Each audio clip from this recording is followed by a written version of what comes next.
sasa ni maonyesho ya ndege aina ya helikopta. Ndege hizi zikiwa ni za uchukuzi pamoja na operesheni mbalimbali. Helikopta ya kwanza ambayo itakuwa inatufungulia maonyesho leo hii aina ya Yuhi, ambayo helikopta hii hurusha vikosi vya dharura, ukipenda Rapid Response Units, ambao huweza kufika katika maeneo hatari ili kuweza kutekeleza mashambulizi.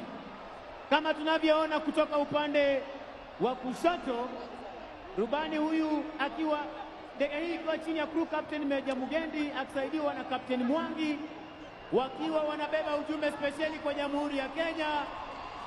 Happy Jamhuri Day! Tumpe makofi marubani huyo kwa kuweza kuleta ujumbe huo spesheli kwa Jamhuri ya Kenya na Rais wa Jamhuri ya Kenya. Basi Mheshimiwa Rais, zitakazofuata sasa